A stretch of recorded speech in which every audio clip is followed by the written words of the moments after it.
Hello বন্ধুরা, কেমন আছো সবাই? আশা করি সবাই ভালো আছো। আমি আপনাদের দয়ায় ভালোই আছি।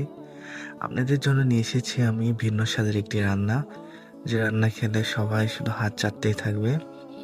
আজকে আপনাদের জন্য আমি রান্না করে দেখাবো বাঁধাকপির কোপ্তা কারি, যেটাকে আমরা সহজ ভাষায় বলতে পারি বাঁধাকপির বড়া দিয়ে রান্না। প্রথমেই আমরা বাঁধাকপিটাকে সুন্দরভাবে কেটে নেব। তারপর সেখানে বেসন, হলুদ এবং মরিচের গুঁড়া সাথে ধনিয়ার গুঁড়া দেব। তারপর সুন্দরভাবে মাখিয়ে নেব। মাখিয়ে নেওয়ার পর ফ্রাই প্যানে তেল গরম করব। তারপর সেখানে আমরা যেভাবে বড়া ভাজি সেভাবেই ফুলকপি সুন্দরভাবে বড়া ভেজে নেব। ভেজে নিয়ে তুলে রাখবো। বন্ধুরা, আমার ভিডিওটি ইউটিউব চ্যানেল থেকে দেখে থাকলে অবশ্যই সাবস্ক্রাইব করবেন এবং যদি পেজ থেকে দেখে থাকেন অবশ্যই ফলো করবেন। বাঁধাকপির বড়াটাকে সুন্দরভাবে ভেজে নেব যাতে এভাবেই খাওয়া যায়। তারপর সুন্দরভাবে ভেজে নেওয়ার পর আমি আরেক পাশে চুলায় ছোট কড়াই বসিয়ে দেব। তারপর সেখানে পরিমাণ মতো তেল দেব।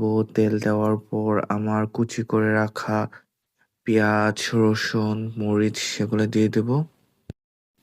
পেঁয়াজটা সুন্দরভাবে ব্রাউন কালার হলে কিছুটা লবণ দিয়ে দেবো স্বাদ মতো। আমি যতটুকু খাই ততটুকু দেবো, আপনারা যতটুকু খাবেন ততটুকুই দেবেন। তারপর কিছুটা পানি দেব পেঁয়াজ বা হলুদ যা মশলা দেবো সেটা কষানোর জন্য। হলুদ দেব 1 চামচ, গুঁড়ো মরিচ দেবো 2 চামচের মতন, কারণ আমার ঝাল একটু বেশি পছন্দ। তারপর দেবো ধনিয়া গুঁড়া এবং সাথে দেবো মুরগির মাংসের মশলা, কারণ আমার যে কোনো রান্নাতে মুরগির মাংসের মশলা দিলে মনে হয় যে আমি মুরগি খাচ্ছি। তারপর মশলা সুন্দরভাবে কষানোর পর ভেজে রাখা বাঁধাকপির বড়াগুলা দিয়ে দেবো। তারপর সুন্দরভাবে সেগুলো কষিয়ে নেব। সুন্দরভাবে কষানো হলে সেখানে পরিমাণ মতো পানি দিয়ে দেবো। আমি যতটুকু খাবো ততটুকুই পানি দেবো। তার মানে শুকনো শুকনো, আমি যেহেতু এটাকে ভুনার মতন করে বানাবো সেহেতু আমি তেমন পানি দিইনি, একটু কমই পানি দিচ্ছি এবং এটাকে সম্পূর্ণটা শুকিয়ে নেব। তাহলেই হয়ে যাবে আমার সুন্দর বাঁধাকপির কোপ্তা কারি।